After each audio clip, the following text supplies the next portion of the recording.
with his music that called the Gospel of Luke the Gospel of Amazement.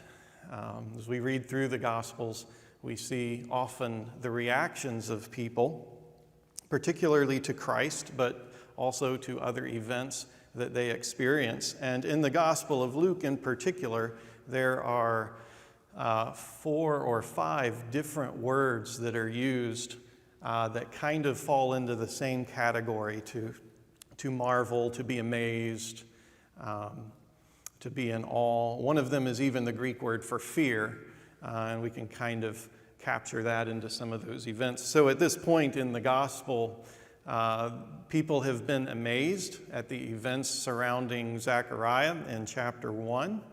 The people in the town were amazed at the report of the shepherds.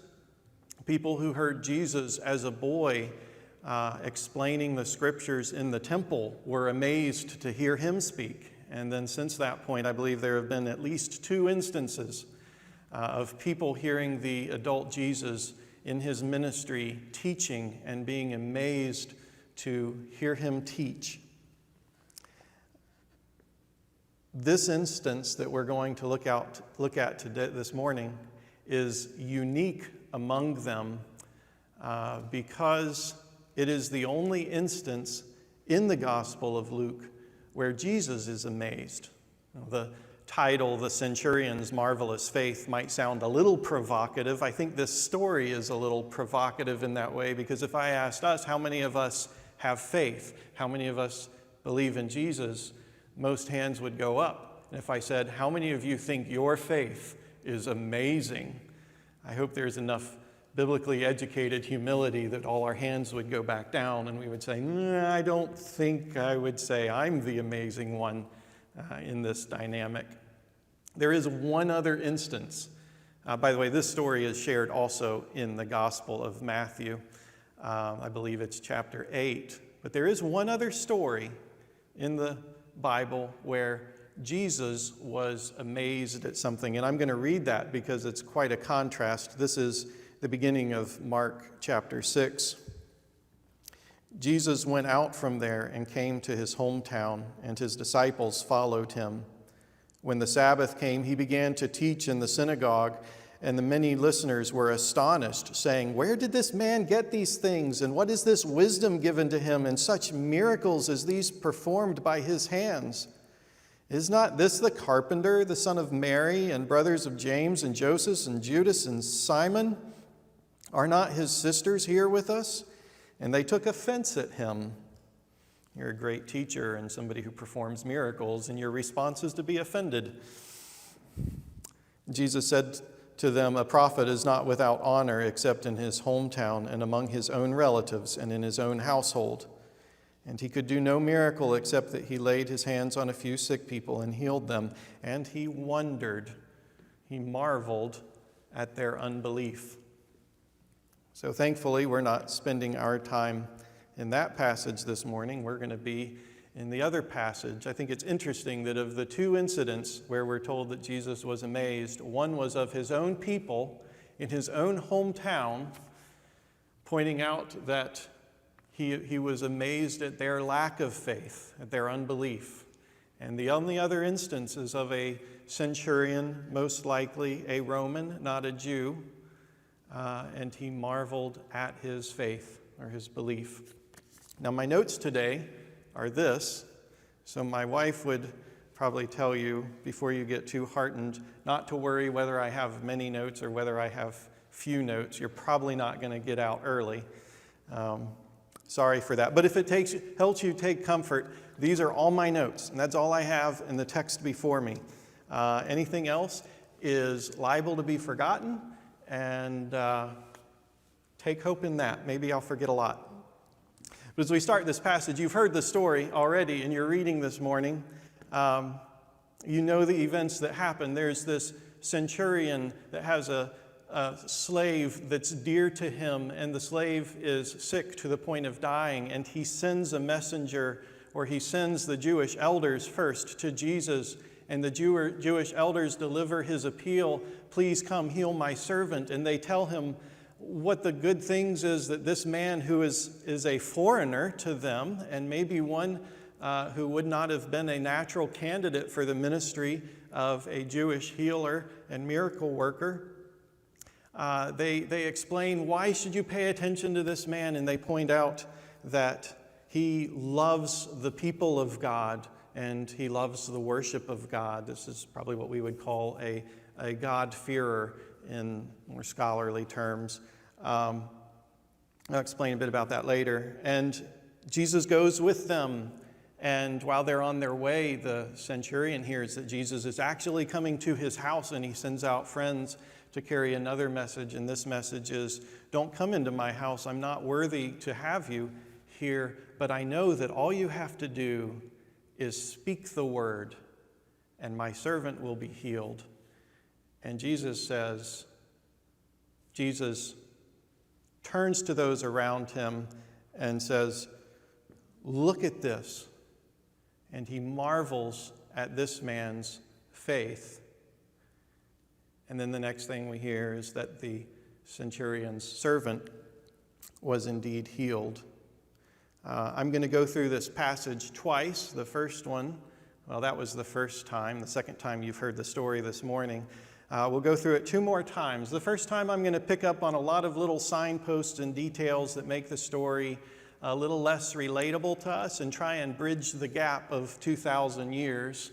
And then the second time we'll go through it again and we'll look at the theological import and the message of this text for us today. I'll start in verse 2. And a centurion's slave who was highly regarded by him was sick and about to die. I want to talk about Jews and Romans and the relationship between them and the relationship between both of those groups and their slaves. The Jews had slaves, and the law of Moses gave certain responsibilities and obligations regarding the slaves to their masters and masters to their slaves.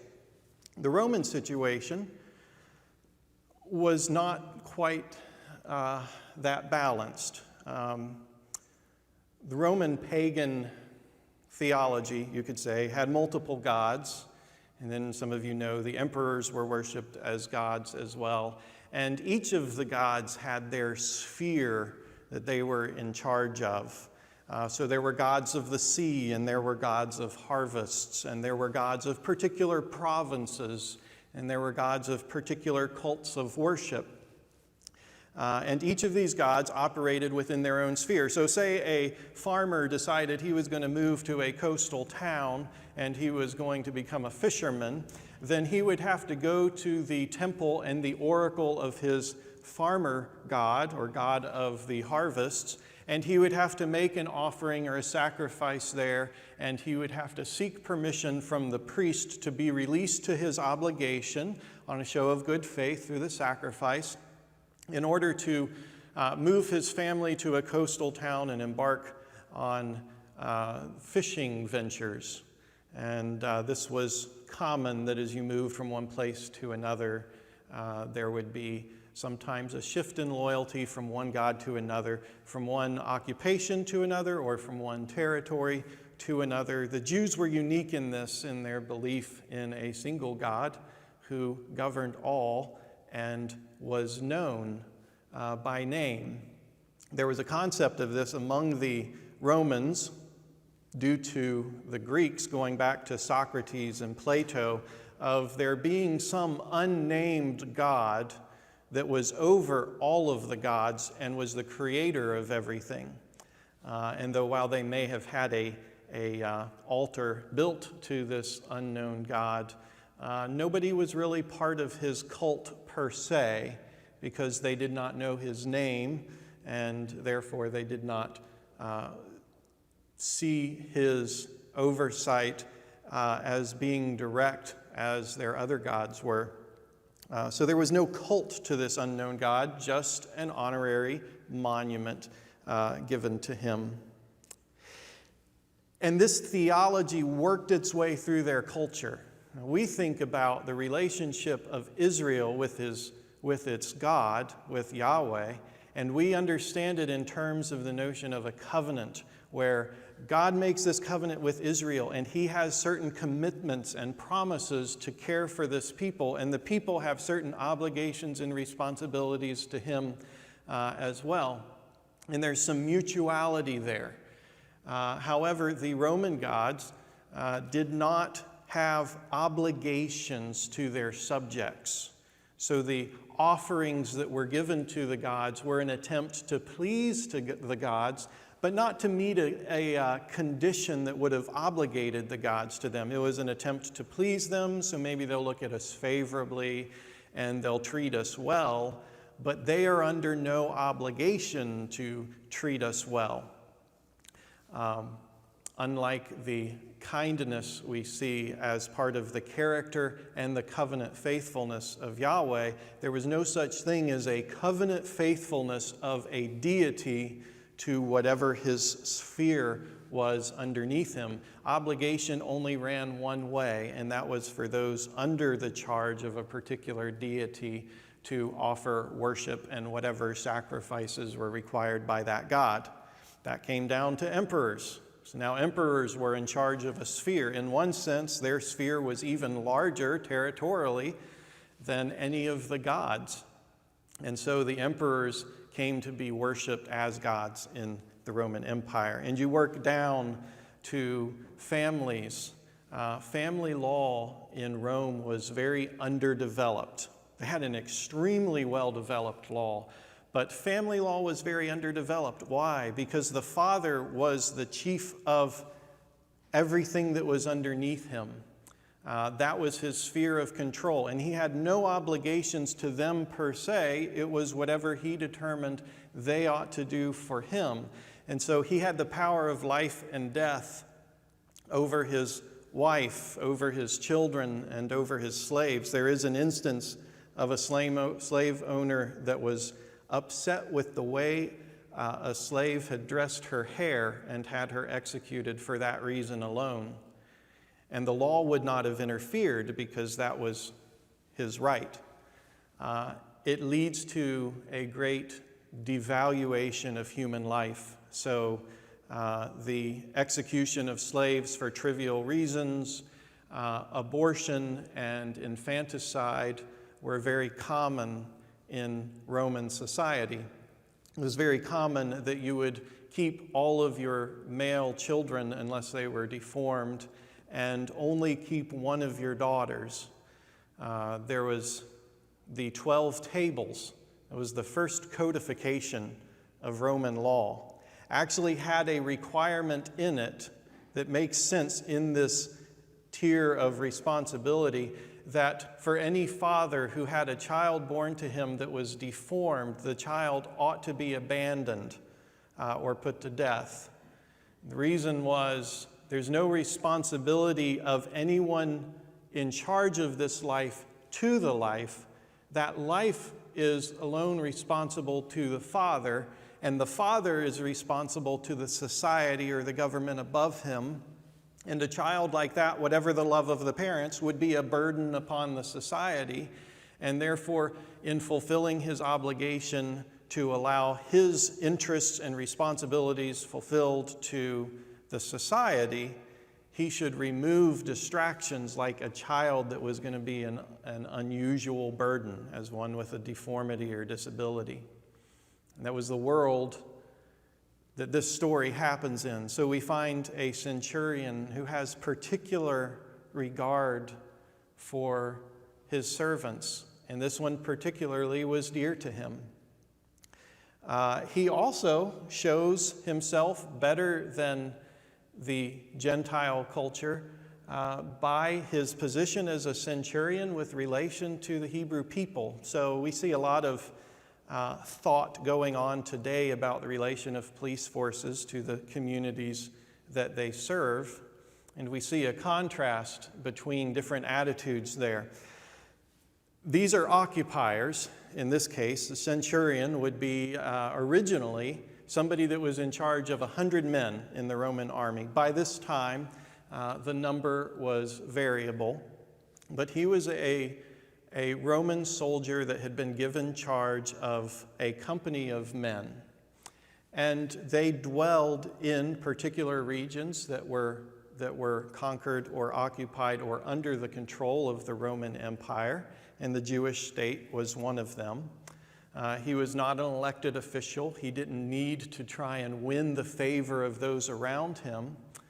But we see here a good example of what today is called community policing. You may have heard that phrase thrown around, as opposed to what could have been very common at this time, an idea of policing where there's an us versus them mentality from the police or the soldiers towards those that they are governing or that they're exercising the power of the sword over. Now, we think of police and soldiers as very different things, but that's a relatively new thing in human society. For most of human history, if there was the need for some kind of show of force within a country's own boundaries, the police were the option. There were no such thing. The soldiers were your option. There was no such thing as a police force separate from your army. So this man is living here with some company of soldiers underneath him in this area, and they're basically supposed to keep the order. And we know that very often in that situation, there was hostility between the communities being governed and those who were put there to keep the peace or keep the order. And in this case, we see a wonderful example of what today we call community policing, where this man had come alongside and was working to build up the community that he was among. And we believe that his loyalty was not just to these people as a matter of a theory about how he should perform his job, but that he actually loved the nation of Israel, the people of God, and he loved his worship, and he invested himself into the building of this synagogue. So we see here a good man. You see here somebody that's not hostile to the things of the Lord, but somebody who had endeared himself to God's people.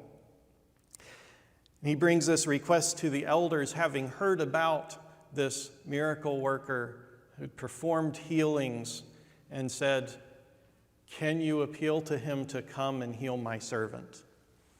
And they go out. Another testimony to the good relationship there is their willingness to go out and to make an appeal to Christ on his behalf.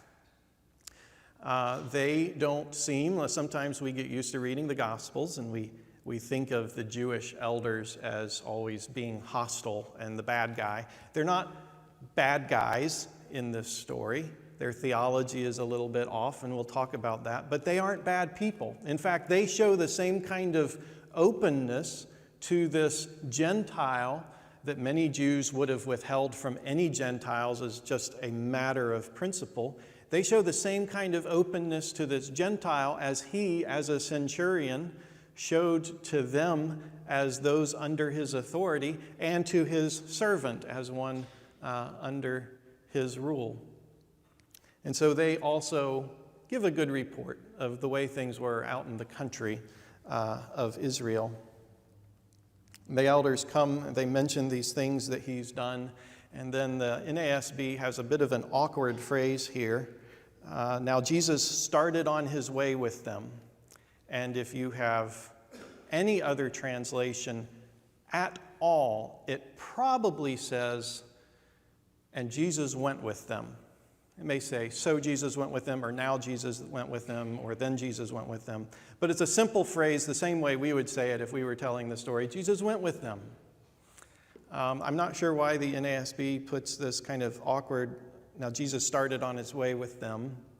It's not the way I would ever choose to say that. And as I look at it, it seems like all the other translations are more directly in line with what the Greek actually has. And it's a line I want to be memorable to you, because we'll come back to it. And so I don't want you to stumble over the awkwardness of what's in the text here. I want it to be a very simple phrase to remember, the same way you would say it if you were telling the story in your own words. So Jesus went with them. And while he's on his way, and the elders are on their way, The centurion hears that Jesus is coming, and so he sends out, this time it says friends. And there's a contrast here. The message is the same. The message is the same in that the object is for Jesus to heal the servant. If we go back in verse 3, when he heard about Jesus, he sent some Jewish elders asking him, Jesus, to come and save the life of his slave. That's the core of the message. The object is to get to the point where the slave is no longer sick to the point of dying, but that the slave is restored to health. But the way the message is delivered and the appeal made to Jesus is a bit of a contrast. This time, in the first instance, when the elders come, they speak in their own voice. And they, from their own perspective, describe the worth of this centurion to Jesus and make their appeal. They do it in their own words on behalf of the centurion.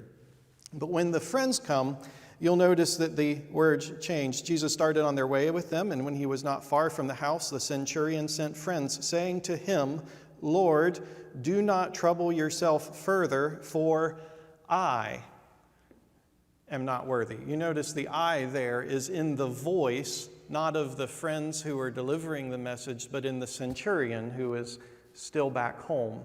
So now it is a word-for-word message, not paraphrased and the appeal being made by the elders. Now the friends come and they're bringing a word-for-word message from the centurion. When he talks about Jesus' authority, it's interesting that he doesn't just say, I'm a man who's in authority and I understand how this works. I tell people go here and go there and they do whatever I say. He actually says, I am one under authority and I have those underneath me and I say, come and go. So he recognizes that his authority is because of the position he's been placed in by a higher authority than himself. And I believe that's a testimony that he knows Jesus is also sent by a greater authority, the authority of God, who sends Jesus, and Jesus can speak and what he requests will be done. Why? Why would he think that? It seems like most ancient sources, most ancient thought was that miracles had to be performed in person. Usually there was required touch. So in the earlier passage that I read from Mark 6, it talks about the miracles that he performed with his hands. It's kind of an interesting reference to mention the hands in reference to the miracles. It seems that most ancient belief about miracles required the presence of the person there. Jewish thought was different, and in the book of Psalms, it talks about God healing with his word. And so he recognizes Jesus comes from the God whose worship I have been involved with for some time now. I've heard about this God. I believe in him. I love his people. I support his worship through whatever endowment I can give in the building of a synagogue. And he may have heard the book of Psalms in their worship and understood that this God can heal at a distance. He doesn't have to lay his hands on him. Another incidence of that kind of thinking would be the people pressing towards Christ in the crowd, trying to lay their hand on him because there was a thought that physical contact would allow the transference of blessing or healing.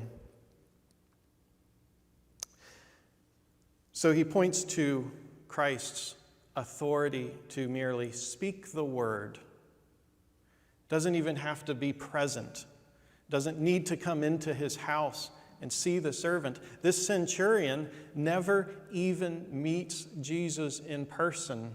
Does it remind you of Jesus' words towards the end of the gospel when Thomas finally sees Jesus and touches his hands and his side, and Jesus said, "Blessed are those who, having not seen, believe." This is one of those blessed people who has not seen Jesus and he believes. So this is true faith here. And Jesus His reaction to this in a couple of ways is highlighted. It says, when Jesus heard this, he marveled at him and turned, and this turning has the effect of slowing the text down. And if Jesus were merely mentioning kind of a side thought, he could have just kept walking. But here he turns, and it catches the attention. If you're walking with a friend and they suddenly stop and they turn, you can guess what they're about to say to you may be a little more important or significant to their mind than if they had just continued walking and talking as you had been. So this arrests our attention. What's about to be said here is important. And he said to the crowd that was following, I say to you, and this also, you could just say it. You didn't have to say, I'm going to say something now. But Jesus stops and he goes into this, I'm going to say something now phrase. He says, I say to you, which again arrests their attention and says what he's about to say is very important.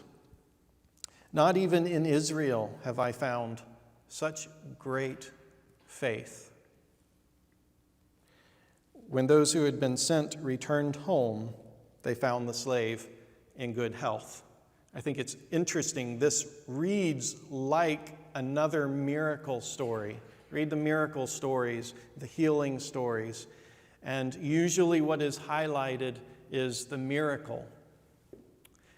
This story is very different in that we're never even told of the occurrence of the miracle. We never have Jesus utter a single word regarding the healing of this man's slave. Only we're told of the effect. Afterwards, they returned home and they found the servant was well. So the attention here is drawn away from Jesus' act of healing and is put entirely on his reaction to this man's faith. And it's a very peculiar thing that Jesus is amazed at someone's faith. How is this inverted from what we expect? How is it that his faith is such to amaze Jesus? What makes it so? I've heard sermons on this in teaching growing up, and what I had always heard,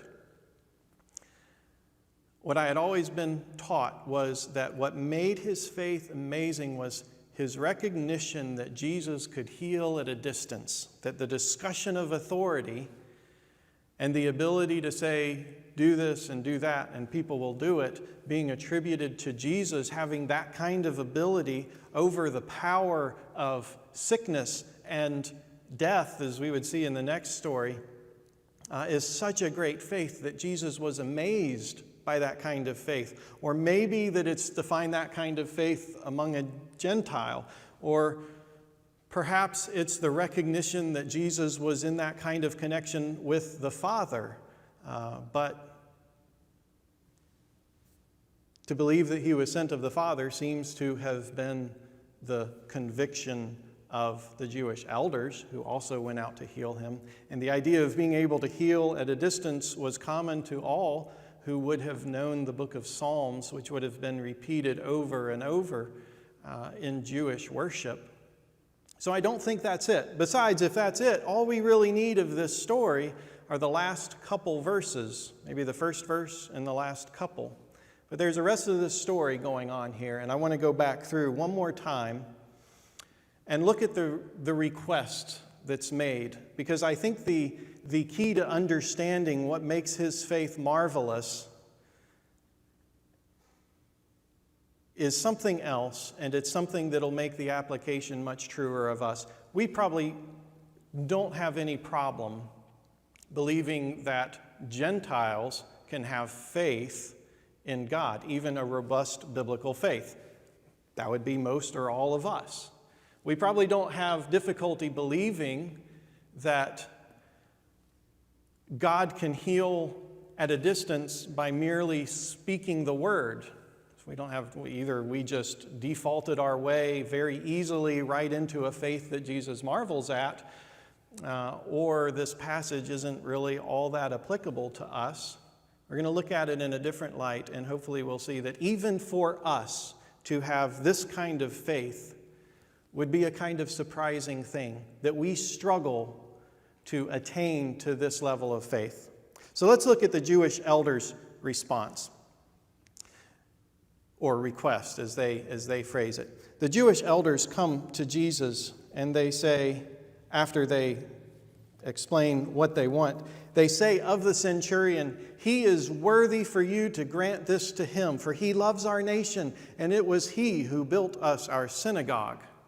This guy did good things. Now, I wish I had thought of this before I came to church this morning, but I didn't, and I might not have done it anyway because it probably would have made a mess. But I want you to imagine I have a table up here with a couple cups on it and a picture of water. And one of those cups has the word "why" written on it, W-H-Y, written on it in big letters so that all of you could see it. When they come, there is this question. This man is a foreigner. He's a stranger to the covenant. He's actually an occupier and a force to be reckoned with, one who wields the sword on behalf of our occupiers, why we don't have self-rule here in the Promised Land at this time. Maybe there would be a question, why should I do something for a Gentile, especially a centurion? And so they take their pitcher of water and they pour the water and they fill that cup as full as they can possibly get it that says "why" on it. Why should Jesus heal him? Why should he heal the centurion's servant? Why should he do this man of all people a favor? And their notion is we need to give Jesus, the miracle worker, some basis why he should show favor to this man. And I love the response. Jesus went with them. He says not a thing about it. He goes with them. At this point, we would think, good job, Jewish elders. You did your job.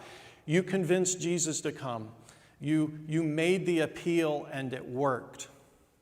And then the centurion, who had not phrased his request in those terms quite clearly, unless he had had a radical change of mind in the interim, as one commentary assumed. However, I don't think he changed his mind. I think the Jewish elders had phrased the request for themselves on the basis of their understanding of how these things worked. Now the centurion hears, he's coming to my house? He doesn't need to come into my house. And he sends friends out with a message in his own voice. And he says, I'm not worthy that you should come. This is the first time it's a different word than the word worthy above. The second time the centurion says worthy, it's the same word as that the elders had used. He says twice, I'm not worthy to have you come into my house. So he takes that cup and he empties it back into the pitcher and he shakes all the droplets of water out so that it's dry, and he leaves it there. And so now this question, having been raised by the appeal made by the elders, why should Jesus come and do this? We had an answer. He's worthy. He loves God's people. He built them a synagogue. That's why you should come and do this. Now that answer has been taken away. It's been negated. And he said, I am not worthy. So the cup is empty. Why should Jesus do this for him is now a question that no longer has an answer. You want to see faith? If you don't believe that you are worthy to receive anything good from somebody, how likely are you to go and make an appeal to them for something? You might be a little hesitant. So what does he say? What is all this stuff about authority? Well, it answers another question. So now I have an empty cup that says why. I have no reason to know why Jesus would do anything nice for him. But he's going to make an appeal. He's going to fill up a second cup I have here, and that second cup says how. So there's another cup, says how. And he takes the pitcher of water and he pours all the water into the how cup. He fills it right up. And it leaves us with this great gap. If I had a good why should Jesus heal him? If I had the answer to that question, it makes sense that I should move on to understand how is he going to heal him. But it causes a dilemma in our minds when we realize that the why cup is sitting there on the table completely empty. Faith, I believe, is expressed in this answer, not necessarily in the content of his how answer or his answer to the question of how, but in that he leaves the why cup empty and is still bold to make his request, and he thinks he can just step right into the question of how, leaving the why alone. I don't need to present to Jesus a reason why he should do this miracle for me. He can do it. And this is how. So how does he get there? How does he avoid answering the why? And I believe this is the greatness of his faith. He can go straight to the how because he realizes he doesn't need to, he cannot supply the why. There is no why for Jesus to behave favorably to him that can be found in himself. He realizes that the why has to be found in Jesus himself. Why would Jesus heal him? We automatically go to, he must deserve it somehow, or he must be in some kind of favorable standing. But the truth of the gospel is that God never saves us because we deserve it. The truth of the gospel is that God saves us, and the why comes entirely from what is in his heart towards us, and not what we have earned. So the Bible doesn't say, for God so reckoned our worth that he sent his Son to die for us. It doesn't say that God manifest his appreciation of our value by sending Christ to die for us while we were still sinners. I'm referencing verses in Romans and John that base his activity in salvation, his showing kindness to us, in his own love for us. And I believe that's what this centurion is able to see through. And so he can come with boldness, assuming I only have to tell him that I'm convinced he can do it, that there's a how. He doesn't even need to come into my house because I'm not worthy to have him in my house. By the way, despite all the things that they had said, which was very kind of them to have said such nice things about him, his evaluation of himself, not as a Gentile, not as a centurion, but as a human being in sin, was correct. And that should be the correct answer for all of us, to say, I am not worthy. I don't deserve for God to do this. And yet faith allows us to see that that is supplied by the heart of God towards us, so we can still come forward and make our requests to him, both in salvation and in this case, things that would be matters of daily prayer. That we don't have to say, I can't go and pray now because I've been really bad this week about not doing my devotions, and he probably is kind of scowling at me, and I don't deserve it, so maybe I'll try and do better with my devotions next week and spend more time in prayer, and if I do better, then maybe I'll present this request, this burden that's on me. Do we ever hesitate to pray because we don't think maybe we've been good enough recently? Maybe we're like the elders, and we think we have, and we think maybe we deserve it. So we go before him with a boldness that comes from confidence in ourselves and not in him. The elders of the city here are wrong. I don't think they're perniciously wrong. And so I'm going to make a distinction between a hard legalism and a soft legalism, if you will. A hard legalism is a legalism that says, I don't need the merit of Christ. I don't need the involvement of God's kindness to me. I can earn it, so he owes this to me entirely. So I don't need what he's provided. And that's not these elders.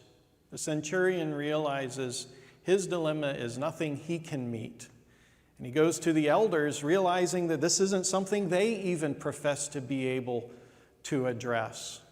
He asks them to go to Jesus, and the elders are more than willing to do that.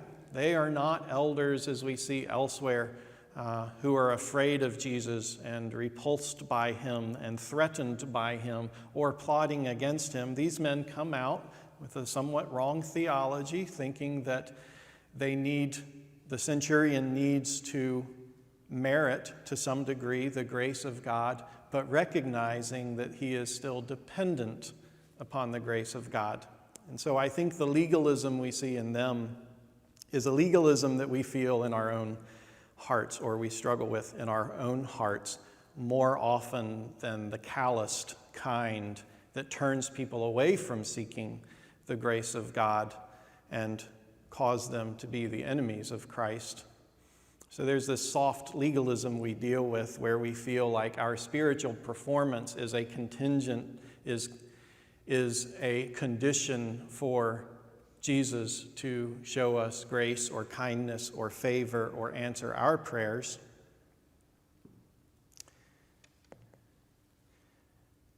So what do we do with that? My point is that Jesus has all of the why in himself. And if I thought that that kind of legalism of the elders would disqualify our prayers, then I've just moved the goalposts a little bit. It's not whether or not you've done enough good works. Clearly God will do it for you when you're not worthy, but you have to have the right theology. You have to understand grace perfectly before Jesus will listen to your prayer. I could do that, and sometimes we do that with other brothers who don't understand the grace of God as well as we may. And we think, you know what? They understand the gospel, but they're a little bit legalistic and think they need to perform pretty well before God will really show them favor as Christians, and so God's not going to hear their prayer. So this is where I want to go back to that phrase in the middle. These people come, and from a wrong theological basis, they make an appeal for Christ to do this favor for this man because, as they see it, this man deserves it. He's worthy. He's fit for such a thing based on what he's done and his relationship to the people of God. And they're wrong. Jesus didn't need that. And the centurion's actually right. It doesn't even actually count in his favor in the eyes of God, because all of our righteous works are as filthy rags. But how does Jesus respond? Not to the centurion's request, which he marveled at, but to the request of the elders. And he went with them. He just up and goes. He doesn't say, guys, I'd like to do this for him, but before I go with you, let me explain how your theology is off and how you don't need to say he's worthy. You just need to trust me to be good enough to want to do it for him. Which would all be true. But if we thought that God worked that way with us, then isn't that just another kind of human bar of deservedness?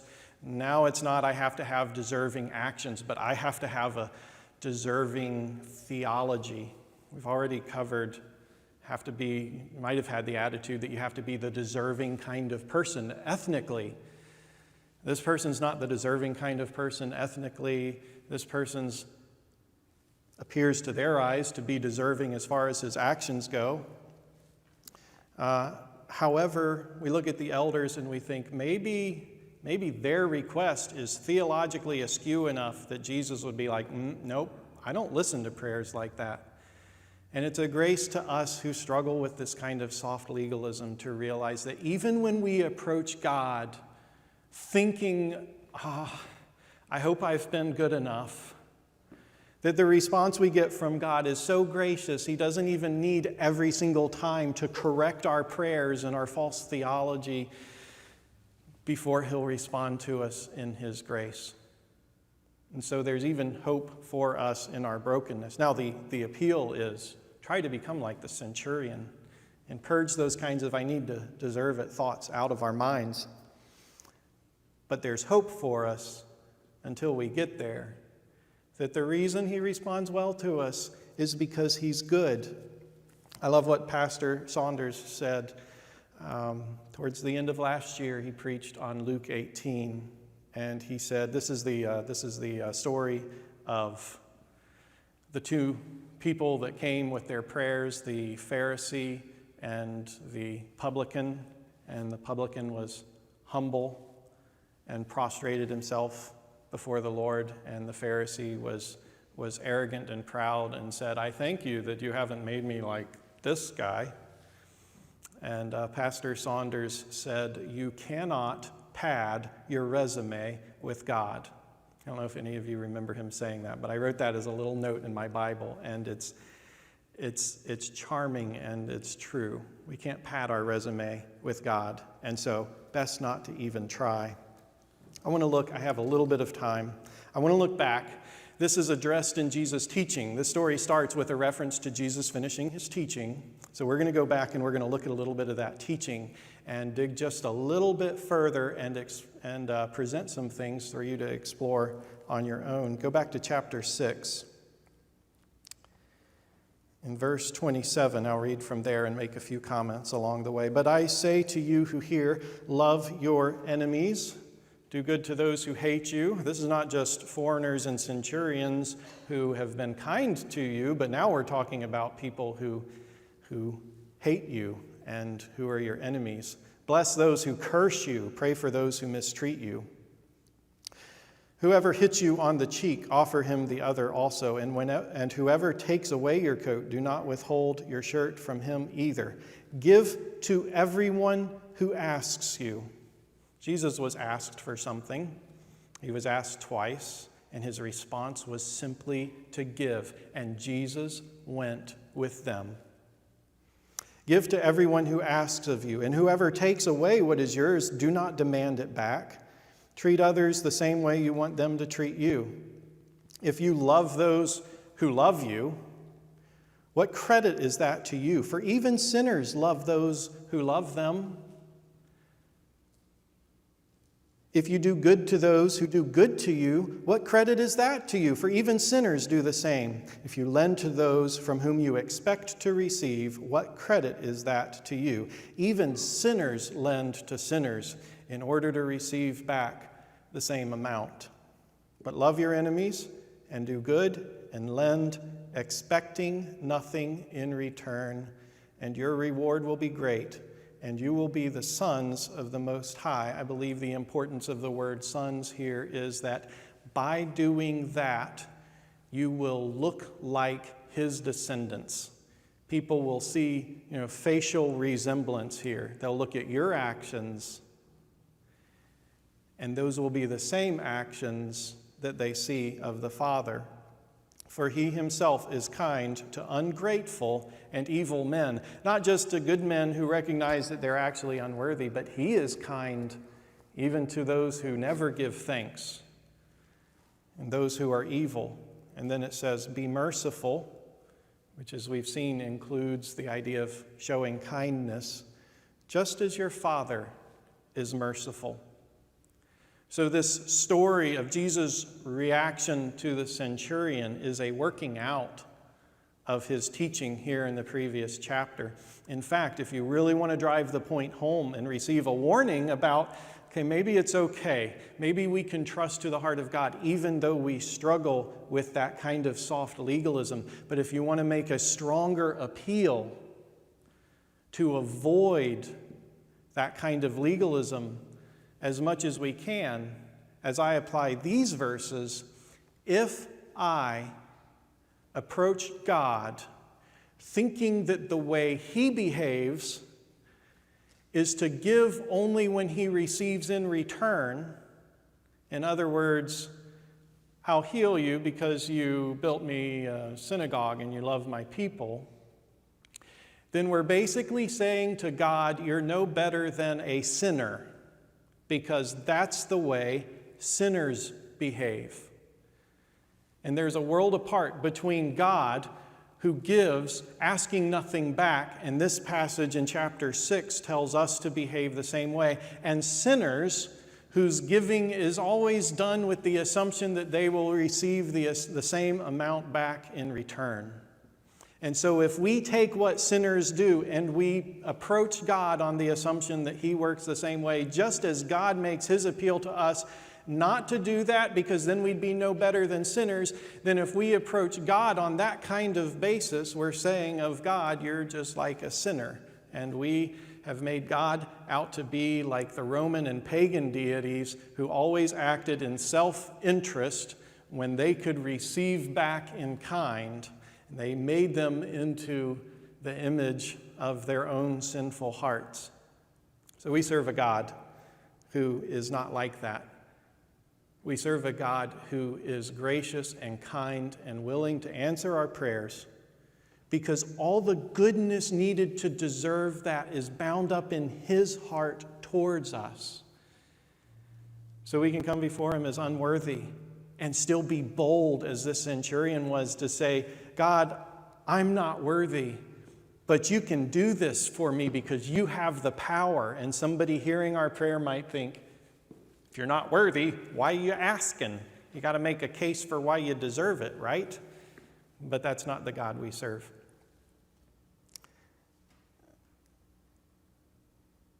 The hymn, Come Ye Sinners, Poor and Needy, I'll close with one verse from that. Come ye weary, heavy laden, lost and ruined by the fall. If you tarry till you're better, you will never come at all. Father, thank you for your word and the encouragement of your word to us.